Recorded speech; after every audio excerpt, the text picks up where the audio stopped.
जिसको हम मैया करके पूछते हैं, वो जमुना आज मैली है। अब हर साल वो जमुना में डुबकी लगाने की बात करते हैं। कोई सिक्योरिटी नहीं लेंगे, कोई मकान नहीं लेंगे, कोई गाड़ी नहीं लेंगे। आपने देखा उसके सब बच्चों की कसम खाने वाले व्यक्ति ने सब उल्टा किया।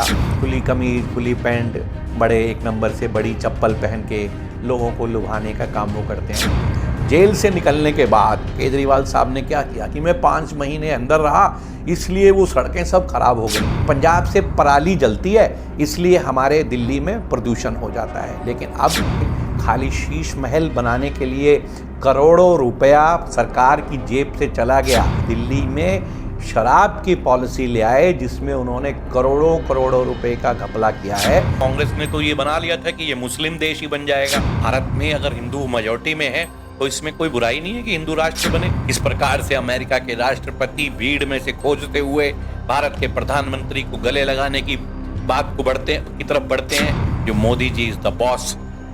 दोस्तों नमस्कार, आदाब, सत श्री अकाल। दोस्तों मेरा नाम है धर्मवीर जायसवाल और मेरे साथ मौजूद है आज नरेंद्र चावला जी, भारतीय जनता पार्टी के सबसे पुराने और मैं तो ये कहूँगा कि बीजेपी संगठन से जुड़े हुए सबसे पुराने नेता हैं। और पहले कॉलेज की राजनीति से फिर भारतीय जनता पार्टी में आए और उसके बाद निगम पार्षद बने, मेयर बने। काफ़ी समय तक दिल्ली के लोगों को अपनी सेवा इन्होंने दी है। और बीजेपी पार्टी में दिल्ली के अंदर शायद इनसे सुलझे हुए नेता मुझे आज तक कोई नहीं मिले। तो सर, सबसे पहले तो आज आपका बहुत बहुत स्वागत है हमारे स्टूडियो में। आप अपना कीमती समय निकाल कर आए। सर, अभी जो दिल्ली के जो हालात चल रहे हैं, दिल्ली की जो राजनीति है, ये बड़े ही गंभीर एक मोड़ पे आ चुकी है। दिल्ली के पर्यावरण की बात करें, इन्वायरमेंट की बात करें, वो इस वक्त ऐसी कंडीशन में आ गया है कि लोगों का जीना मुश्किल हो गया है। राजनीति इस मुकाम पे आ गई है कि हर आदमी, हर नेता आज के टाइम में, चाहे से कांग्रेस का हो या आम आदमी पार्टी का हो, सिर्फ एक दूसरे पे लांछन लगा रहे हैं। इन सब के बीच में दिल्ली की जनता पिस रही है। तो इन सब चीज़ों को लेकर सर आप क्या सोचते हैं? दिल्ली की विकट परिस्थिति है। दिल्ली भारत की राजधानी है जी। मल्टीपल अथॉरिटीज़ हैं यहाँ पे, जो कि एक राजधानी में नहीं होनी चाहिए। दिल्ली को अच्छी गवर्नेंस की ज़रूरत है, जो हमारा दुर्भाग्य है कि पिछले 10 वर्षों से हम उसमें कहीं चूक गए हैं। दिल्ली की जनता भी चूकी है और ये उसी चीज़ का परिणाम है कि हम इस सब एक भय में और एक एक ऐसी स्थिति में आ गए हैं जहाँ वातावरण बहुत ही दूषित है। आपने पर्यावरण की बात करी, दिल्ली गैस का चैम्बर बन के रह गई है। दिल्ली की नदी जिसके किनारे पे दिल्ली बसी है, इंद्रप्रस्थ, वो जमुना नदी, वो दिल्ली की लाइफलाइन, जिसकी लाइफलाइन है। और दिल्ली जिसका पानी पीती है, दिल्ली जिसके किनारे पे बसी है, जिसको हम मैया करके पूछते हैं, वो जमुना आज मैली है, गंदी है, विषैली है। ये हम सब के लिए दुर्भाग्य की बात है। और मुझे लगता है कि दिल्ली के लोगों को जो संकट में स्थिति है, उससे उभरने की ज़रूरत है। सर, दिल्ली की जैसे अगर मैं यमुना नदी की जैसे बात हुई है हमारी, तो अरविंद केजरीवाल साहब जब दिल्ली की सत्ता में आए थे तो बाकायदा इन्होंने बड़े ज़ोरों शोरों से घोषणा की थी। और हर साल वो घोषणा करते हैं कि मैं इस साल यमुना नदी को बिल्कुल पवित्र कर दूंगा, इस साल मैं यमुना नदी में डुबकी लगाऊंगा। अच्छा, कई बार सर हम लोग इन सब मुद्दों को जब उठाते हैं तो कई जो उनके समर्थक कह लीजिए, वो हमें आते हैं सोशल मीडिया पे, हमें गाली बकते हैं कि आप केजरीवाल साहब से ये सवाल क्यों पूछते हो, आप मोदी साहब से सवाल क्यों नहीं पूछते। जबकि मेरा कहना ये है कि दिल्ली के मुखिया जो हैं वो अरविंद केजरीवाल साहब और उनकी पार्टी है, और यमुना नदी के नाम पे उनको वोट मिले थे। करोड़ों रुपए खर्च हो रहे हैं यमुना नदी पर आज यमुना नदी नदी ना रह के सिर्फ एक गंदा नाला बन गई है। बिल्कुल सही बोल रहे हैं, और ये बात तो उनको सत्ता में आने से पहले भी पता थी। और केंद्र सरकार जिसमें मोदी जी हैं, भारतीय जनता पार्टी है, वो कभी भी इस बात को लेकर के सौतेला व्यवहार नहीं करती कि यहाँ हमारी पार्टी नहीं है। लेकिन उसके लिए थोड़ा सा कॉपरेशन की ज़रूरत होती है। उससे जब किसी से कोई चीज़ लेनी होती है तो झुकना पड़ता है।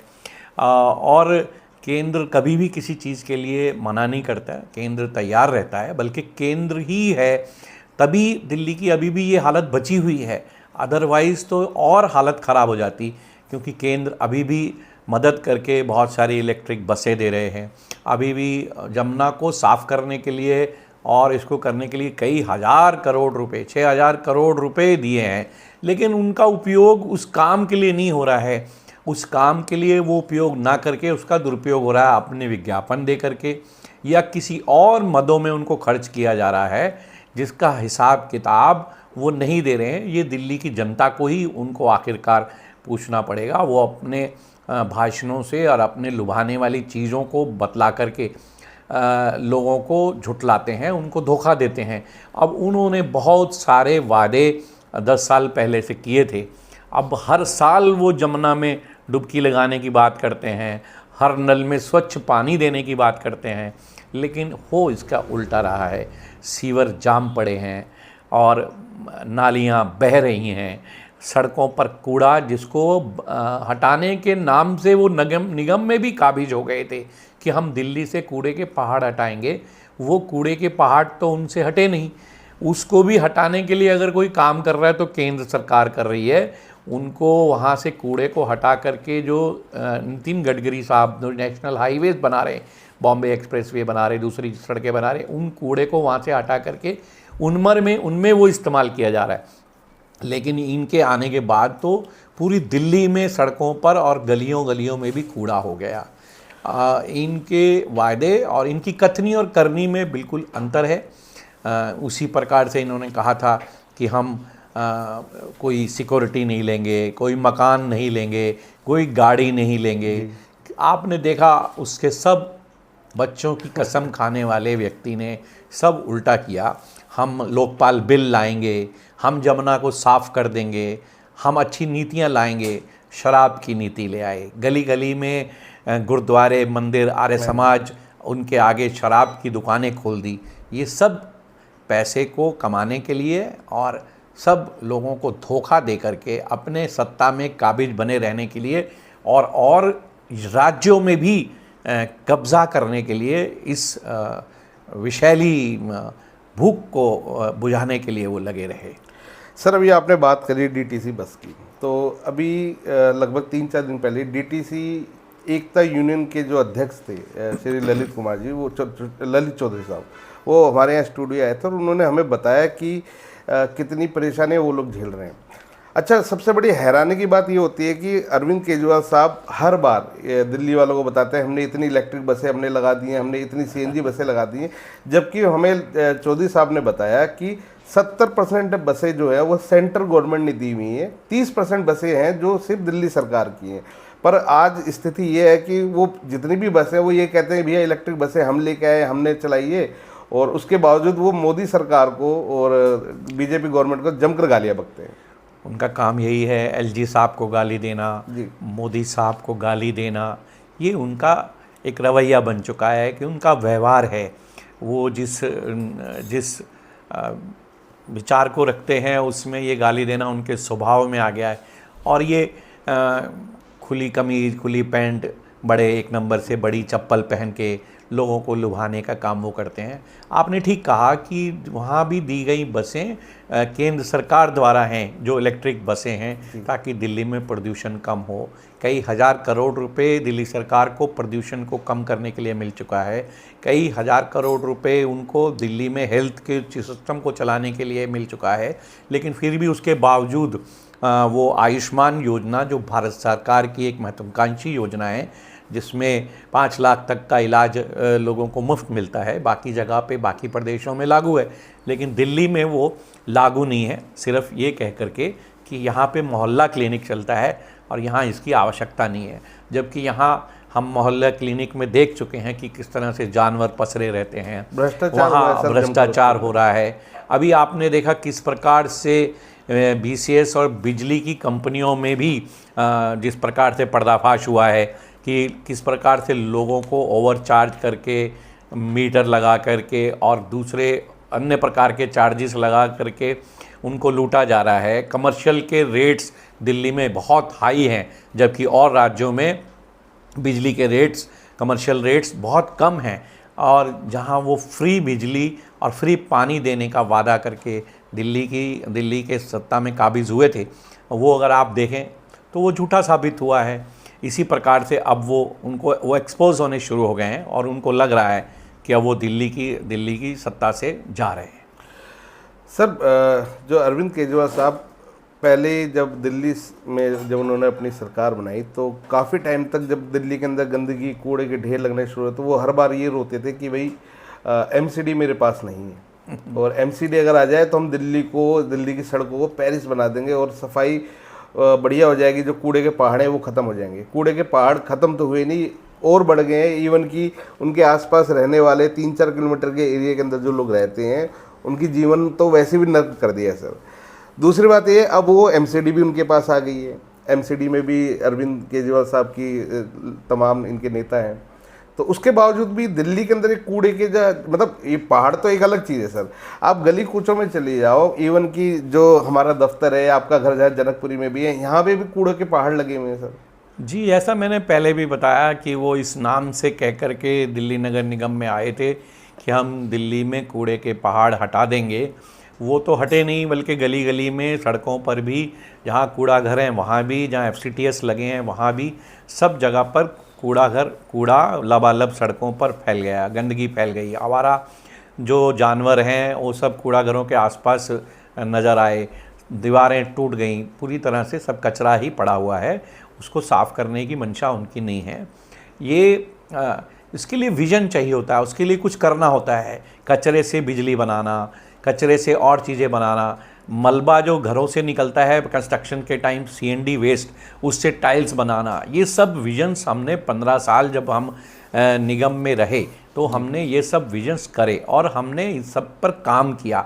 उन विजन्स को उस पर इम्प्लीमेंट करने की ज़रूरत थी, उस पर और आगे काम करने की ज़रूरत थी। हमने गीला कूड़ा, सूखा कूड़ा अलग करने की नीति बनाई, उनको घरों से गीला और सूखा छटनी करके अलग अलग लेने की, कलेक्शन करने की बात करी, लेकिन उन सब को उन्होंने धूमिल कर दिया। हमने कूड़े से खाद बनाने की बात करी, लेकिन उसको भी उन्होंने धूमिल कर दिया। हमने वेस्ट टू वंडर बनाया, जो कि 7 वंडर्स पार्क बना, जो ये गाड़ियाँ और ये सब वेस्ट निकलता था, लोहा, लंगर, रिक्शा, उस सब से हमने एक सुंदर पार्क डेवलप कर दिया सराय काले खां पे।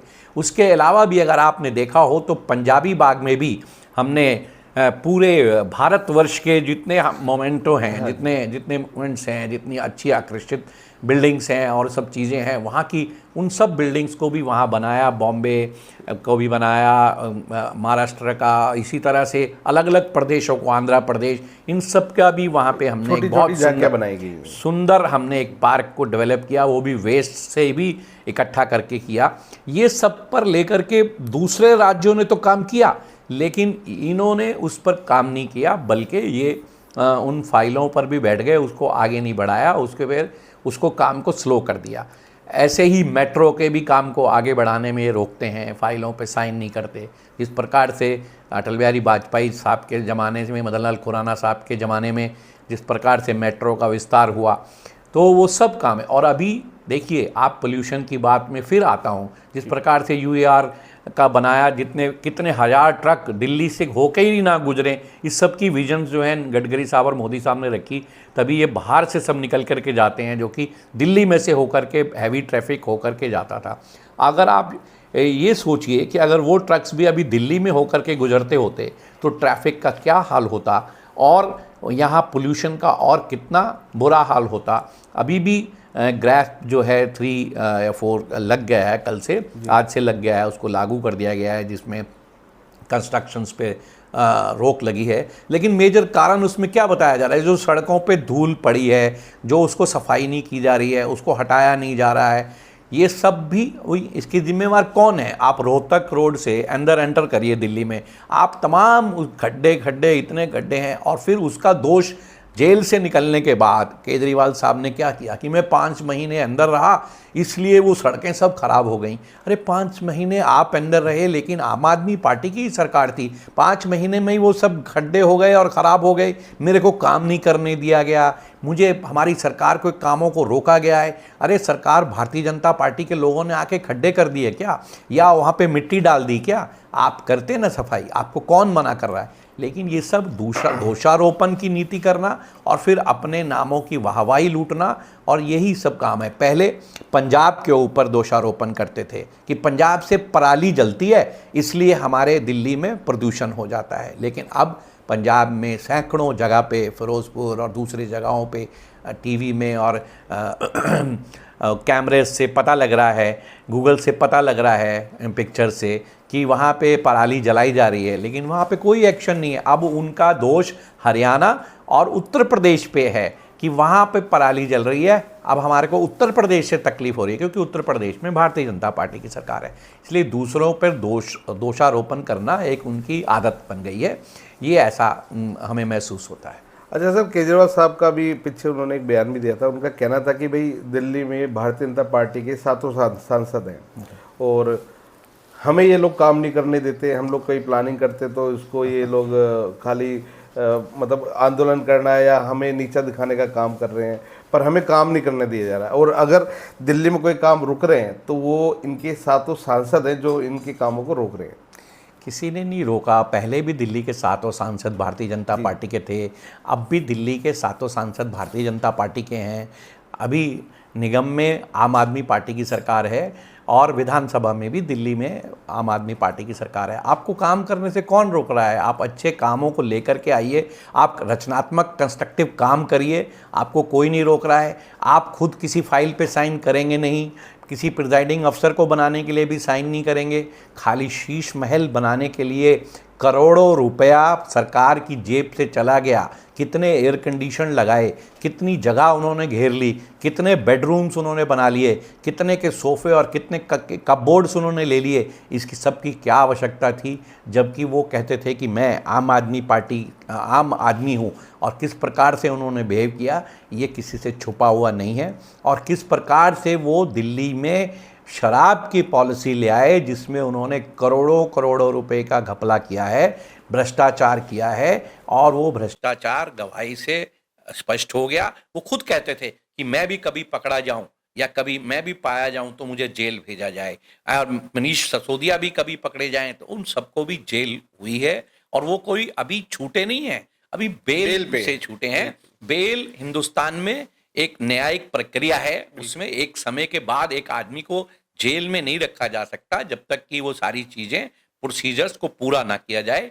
और जब वो प्रोसीजर्स पूरे हो जाएंगे तो वो फिर उनको जेल में जाना पड़ेगा, चाहे वो सत्येंद्र जैन हो, चाहे वो संजय सिंह हो, चाहे वो मनीष सिसोदिया हो, किस प्रकार, और चाहे वो खुद केजरीवाल साहब हो। जबकि सारी गवाही और सब लोगों ने, जिन लोगों ने उनके साथ मिलकर भ्रष्टाचार किया है, वो सब ऑन रिकॉर्ड, वो लिखित तौर पर सब कुछ कोर्ट में सबमिटेड कर दिया गया है। लेकिन कानूनी प्रक्रिया में भारतवर्ष में समय लगता है और वो प्रक्रिया पूरी होगी तो आप देखते जाइए ये फिर से जेल में जाएंगे। पर ये तो कहते हैं कि भी हमें जमानत मिल गई क्योंकि हमने कुछ किया नहीं था। मतलब ये अपना आपको अब दिखाने लग गए कि हम बिल्कुल पूरी तरीके से दोषी हैं, मतलब निर्दोष हैं, और बीजेपी ने हमें फंसाया था और कोर्ट ने उनको आईना दिखा दिया। नहीं नहीं, जमानत मिलना एक कानूनी प्रक्रिया है, एक समय के बाद। सभी पढ़े लिखे लोग ये जानते हैं, पर जो कम पढ़े लिखे लोगों को वो बनाना, धोखा देना, उनकी आंखों में धूल झोंकना, गरीब आदमी का वो रखना, इस तरह की वो अफवाहें भी फैलाते रहते हैं। कभी वो झुग्गी झोपड़ी वालों के लिए बोलते हैं, कभी किसी और के लिए बोलते हैं, कभी किसी और धर्म के लिए बोलते हैं। ये सब बातें वो बोलते हैं और वो लोगों को झुठलाकर फुसला करके अपने काबिज करते हैं। लेकिन मुझे अभी लगता है कि अब दिल्ली की जनता काफ़ी समझ गई है और आने वाले समय में इनको इनका आईना अवश्य दिखाएगी। सर, अभी हम लोग जहाँ है जनकपुरी के अंदर, और हमारा दफ्तर भी है, आपका घर भी जनकपुरी में है, और यहाँ के जो एमएलए राजेश ऋषि जी आम आदमी पार्टी के, ये जहाँ तक मुझे लग रहा है पिछले काफ़ी समय से ये लापता है, किसी क्षेत्र में दिखते नहीं है। यहाँ तक कि इनके दफ्तर के आगे का ये हाल था अभी पीछे कि उनकी पूरी सड़क धंस गई थी और मतलब दुर्घटना होते होते बच्ची है, कई लोग मर भी सकते थे उसकी वजह से। और काम तो बहुत दूर की बात है, अगर यहाँ के आसपास के मैं 3-4 किलोमीटर का एरिया अगर देख लूं तो उसमें कूड़ों का ये हाल है कि जैसे जनकपुरी में ये रेड लाइट है सर, आपको पता ही, वहाँ डेली जाम लगता है, वो सिर्फ इसलिए क्योंकि सड़क के ऊपर कूड़ा फेंका जाता है, जबकि मेन रोड है वो चलता हुआ है। जो आपने सड़क धंसने की बात करी, जी। ये सड़कें दिल्ली में ही नहीं, जनकपुरी में, जो कि बहुत ही पॉश इलाका है, हाईली टैक्स पेयर लोग यहाँ पे जी। रहते हैं, वहाँ पे भगवान महर्षि वाल्मीकि मार्ग पर भी 2-3 बार ये हादसा हो चुका और कई माह तक वो सड़क धसी रही और उसको दुरुस्त नहीं किया गया। अभी पीछे भी वो सड़क को बंद किया गया था और उसको दुरुस्त नहीं किया गया था, अब शायद उसको खोला गया है। 2 बार वहाँ पे हो चुका। एक C2B पर कम्युनिटी सेंटर के सामने, कम्युनिटी हॉल के सामने भी सड़क धंस गई। ऐसे ही डिस्ट्रिक्ट सेंटर में भी अगर आप प्रोफेसर जोगिंदर सिंह मार्ग पे जाएं तो वहाँ से आगे जाके यू टर्न लेकर के आएंगे तो वहाँ भी बैंक के सामने सड़क धंस गई। ऐसे बहुत सारी जगहों पे सड़क धंसने के हादसे अक्सर जनकपुरी में होते रहते हैं और लोगों को हम तो यही आगाह करते हैं कि आप थोड़ा ध्यान से चलिए। और ये इससे पहले वो प्रोफेसर जोगिंदर सिंह मार्ग पे जहाँ वोटिंग सेंटर है दिल्ली असेंबली का, जहाँ वोट बनाए और काटे जाते हैं, जल बोर्ड का दफ्तर है, वहाँ भी सड़क धंस गई थी। ऐसी बहुत सारी जगहों पे इंसिडेंट हुआ है, कभी भी कहीं भी सड़क धंस जाती है और फिर उसको महीनों तक उसको रिपेयर नहीं किया जाता है। ये सब इनकी नाकामी और इनका भ्रष्टाचार का आईना है, वो सबको दिखता है। कूड़े की बात पे फिर आते हुए कि कूड़ा बहुत ज़्यादा सड़कों पर फैला है, इनकी सरकार है और निगम में उनको जो कंसेशनर है, जो कूड़े को उठाने वाला है, उसको पैसे नहीं दिए जा रहे हैं। जब आप किसी को पैसे ही नहीं दोगे तो मुफ्त में काम कौन करेगा? और खाली यही नहीं, आप कहीं भी चले जाइए वहाँ सब कूड़े का ढेर है, क्योंकि ये सब उनसे मिल करके भ्रष्टाचार करते हैं और असल में जो काम करना चाहिए उसकी तरफ इनका ध्यान नहीं है। इनका काम खाली अपनी जेबें भरने का है। और हमारे भी मुझे अफसोस के साथ कहना पड़ता है, विधायक जी कामों के प्रति सीरियस नहीं है, कहीं नज़र नहीं आते। उनको जो दिल्ली की जनता ने और जनकपुरी की जनता ने इतने वोटों से जिताया है, उनकी जवाबदेही है कि वो जनकपुरी की जनता के लिए हमेशा जागरूक रहें। और जनकपुरी में जनकपुरी के अलावा का कूड़ा क्यों गिर रहा है? आप बाहर के एरिए के कूड़े घरों के लिए वहाँ उनके लिए जगह बनाइए, कूड़ा वहाँ गिरिए, जनकपुरी में क्यों गिरा जाए? जनकपुरी के कूड़ाघर या एफसीटीएस जो सेंटर बने हैं वो जनकपुरी के लिए हैं, वो दूसरे क्षेत्रों के लिए नहीं है। लेकिन वो बाहर से कूड़ा ला करके वहाँ डंप किया जाता है और उसको उठाया नहीं जाता। सर, एक लोकतांत्रिक देश के अंदर जितने भी नागरिक होते हैं, एक उनके सरकार का काम होता है, जितने भी नागरिक हैं उनको उनकी बुनियादी जरूरतें पूरे करना है। जैसे शिक्षा हो गया, पानी हो गया, स्वास्थ्य हो गया, ये सब तो वो चीजें बुनियादी जरूरतें जो हर एक नागरिक को मिलनी चाहिए और एक समान मिलनी चाहिए।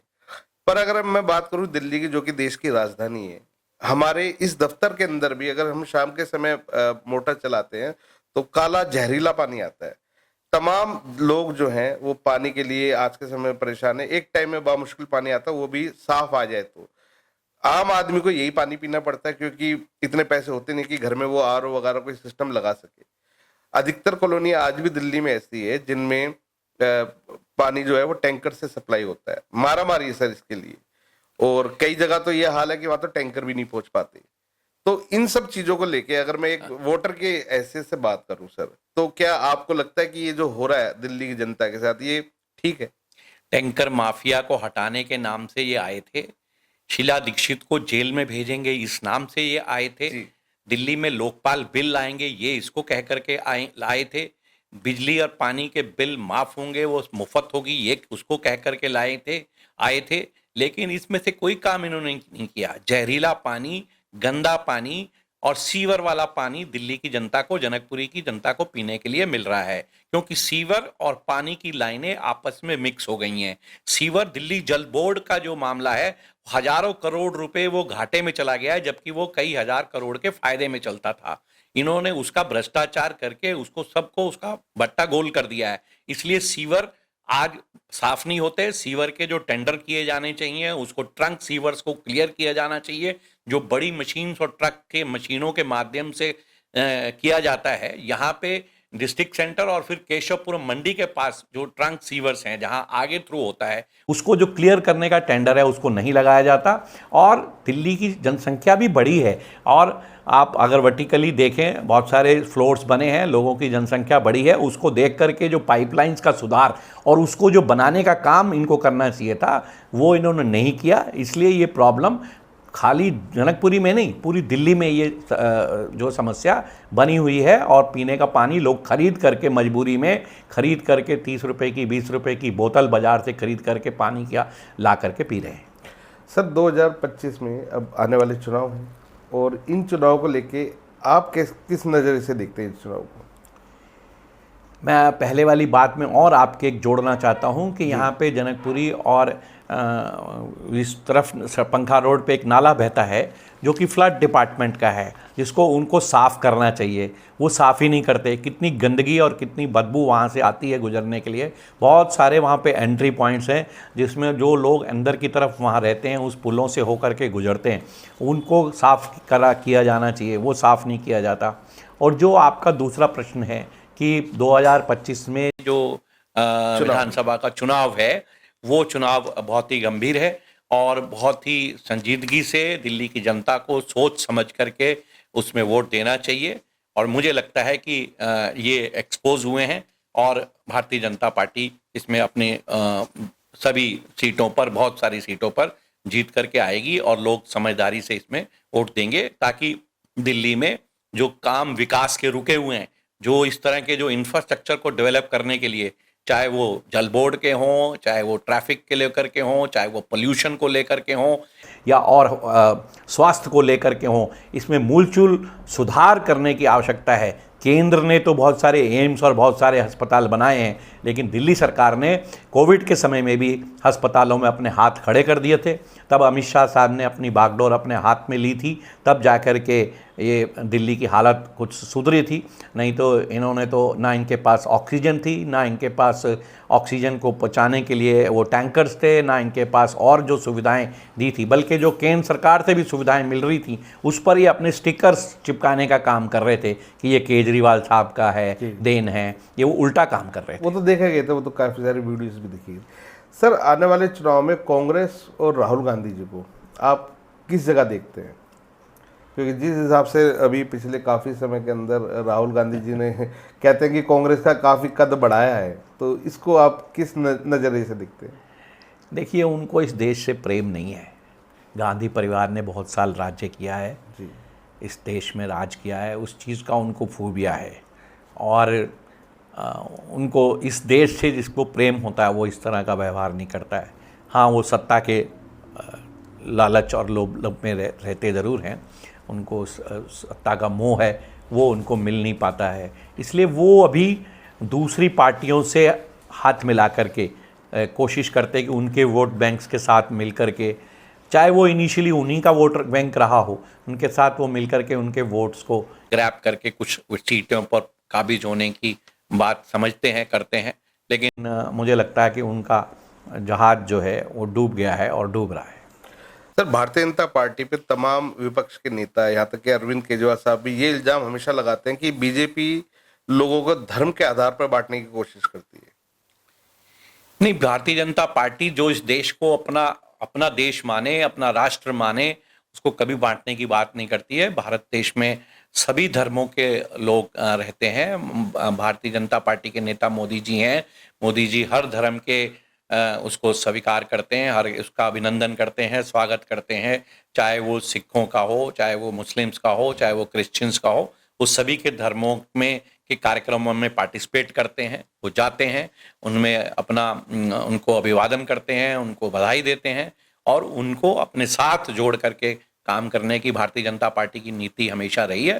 भारतीय जनता पार्टी सभी का स्वागत करती है, लेकिन ये भी हमें समझना चाहिए कि यहाँ पे बहुसंख्यक में हिंदू रहते हैं, उनका भी अपमान भारतीय जनता पार्टी बर्दाश्त नहीं करती, या उनको वो भी लगता है कि यहाँ ये हिंदू इसमें जो है बहुसंख्यक हैं, उनका भी इस देश पर कोई हक है, तो वो भी हमें ध्यान रखना चाहिए। तो सर आप इस बात से कितना मानते हैं इस बात को, या इस बात का समर्थन करते हैं कि भारत को एक हिंदू राष्ट्र घोषित कर देना चाहिए? नहीं, भारत को अभी जब आपने अखबारों में पढ़ा हो तो कांग्रेस ने तो ये बना लिया था कि ये मुस्लिम देश ही बन जाएगा। जी। तो लेकिन हिंदू राष्ट्र बनाने में भी कोई हर्ज नहीं है, हिंदू राष्ट्र बने, लेकिन उसमें सभी की सहभागिता हो। आज राम मंदिर बना है, सभी की सहभागिता से बना है।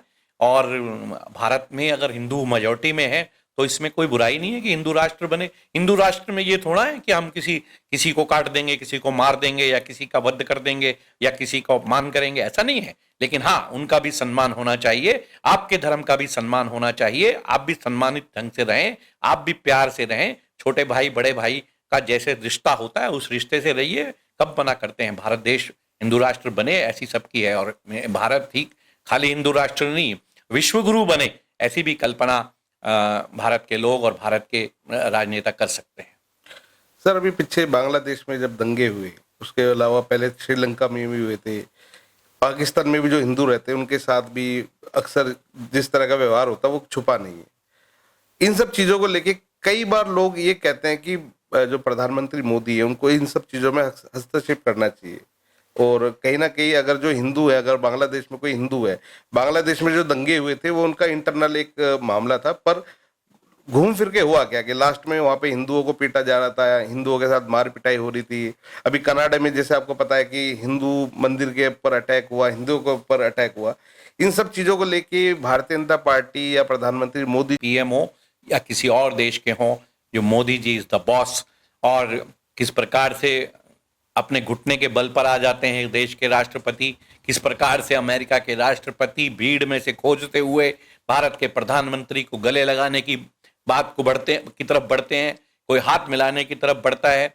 किस प्रकार से मोदी जी जब जाते हैं और उनको हजारों लोग वहां पे उनका शो होता है, उनको लोग सुनने आते हैं, ये अपने आप में एक गौरव की बात है। और निश्चित तौर पर आज चाहे वो यूक्रेन का युद्ध हो या किसी और देश का कोई युद्ध हो, रशिया का युद्ध हो या किसी और कंट्री का युद्ध हो, आज भारत की तरफ लोग निगाहें टकटकी लगा के देख रहे हैं कि भारत उसमें इंटरफेयर करके उनके युद्ध को युद्ध विराम की ओर ले जाएगा। भारत अपनी भूमिका निभा रहा है, लेकिन अपनी विदेश नीति की भी हमारी कुछ लिमिटेशंस होती हैं। उस विद इन लिमिटेशंस के साथ आपको कुछ चीजें जो सरफेस पे नजर नहीं आती वो काम भी मोदी सरकार करती है, उसको डिस्क्लोज नहीं किया जाता। लेकिन निश्चित तौर पर बांग्लादेश में अगर हिंदुओं पर कोई अटैक हुआ, इसकी निंदा भारत सरकार भी और भारतीय जनता पार्टी भी घोर निंदा करती है, और ये नहीं होना चाहिए, ये महसूस किया जाता है। सर, ज़्यादा समय नहीं लेंगे आपका। अब ये जो आने वाले चुनाव हैं, इनके लिए जितने भी हमारे दर्शक आपको देख रहे हैं उनके लिए क्या संदेश देना चाहेंगे कि लोग क्या सोच के चुनाव करें, किस नेता का चुनाव करें, क्या चीज़ों को दिमाग में रख के वोट करें? क्योंकि दिल्ली देश की राजधानी है और आज इसके अंदर समस्या एक नहीं 1000 है। आज यहाँ पानी की समस्या है, पॉल्यूशन की समस्या है, करप्शन की समस्या है, बेरोजगारी, जितने भी बिजनेसमैन हैं उनको उनके साथ अब धमकियाँ, गोलीबारी, अपराध महिलाओं के प्रति बढ़ रहे हैं, जितने भी सरकारी डिपार्टमेंट है वो घाटे में जा रहे हैं। इन सब चीज़ों के लिए आपको क्या लगता है कि किस तरीके से हमारी दिल्ली की जनता को किस नेता का चुनाव करना चाहिए? एक अच्छे नागरिक बने। हम सब प्रथम मैं आपके चैनल के माध्यम से आपके दर्शकों को ये संदेश देना चाहता हूं कि अपने क्षेत्र को साफ सुथरा रखें, हम पानी का संरक्षण करें, उसको वेस्ट ना करें। इस प्रकार से और भी चीज़ों का ध्यान रखते हुए सही व्यक्ति का चुनाव करें, जो लगता हो कि इन सब चीज़ों के लिए वो काम करेगा, इस दिल्ली के लिए काम करेगा। दिल्ली के नक्शे को अपने दिमाग में रख करके अगर एक व्यक्ति का हाथ से हाथ और नाक से नाक और पैर से पैर जोड़ देंगे और पीछे एक अच्छा व्यक्ति दिल्ली का मुख्यमंत्री बने, उनके इलाके से एक अच्छा व्यक्ति या महिला या पुरुष कोई भी हो वो प्रतिनिधित्व करे, जो उनके सुख दुख का साथी बने और उनकी क्षेत्र की समस्याओं के लिए दिन रात खड़ा रहे, ऐसे व्यक्ति का जब आप चुनाव करेंगे तो निश्चित तौर पर दिल्ली का और दिल्ली की जनता का भी भला होगा, ताकि हम और एक अच्छी देश की राजधानी को सुंदर, सुदृढ़ और अच्छा, स्वच्छ, साफ सुथरा, हरा बना सकें। तो दोस्तों, ये थे हमारे साथ नरेंद्र चावला जी। बहुत पुराने नेता हैं भारतीय जनता पार्टी के। इन्होंने दिल्ली को उस हालात में देखा है जो हालात आज आप और हम देखने के लिए तरस रहे। मतलब एक स्वच्छ साफ सुथरी दिल्ली को निर्माण जब भारतीय जनता पार्टी करना शुरू किया था, तो तब से सर भारतीय जनता पार्टी से जुड़े हुए हैं। और आज उस दिल्ली का क्या हाल हो गया वो आप और हम सब लोग देख ही रहे हैं। तो दिल्ली के तमाम मुद्दों को लेकर हम लोग ऐसे ही जितने भी हमारे भारतीय जनता पार्टी या देश के जितने भी बड़े नेता उन सबको आपके सम्मुख लाते रहेंगे। और सर से जो कि जनकपुरी के काफी लोग हमें देखते हैं, तो जितने भी लोग हमें देख रहे हैं वो अगर नरेंद्र चावला जी से किसी भी प्रकार का अगर कोई सवाल करना चाहते हैं तो हमें कमेंट्स बॉक्स में लिख के बता सकते हैं, उसका जवाब हम सर से लेंगे। और देश विदेश की तमाम इसी प्रकार की खबरें, राजनीतिक खबरें देखने के लिए हमारे साथ बने रहे। वीडियो सही लगी तो इसको शेयर करना बिल्कुल ना भूलें। धन्यवाद। नमस्कार। नमस्कार।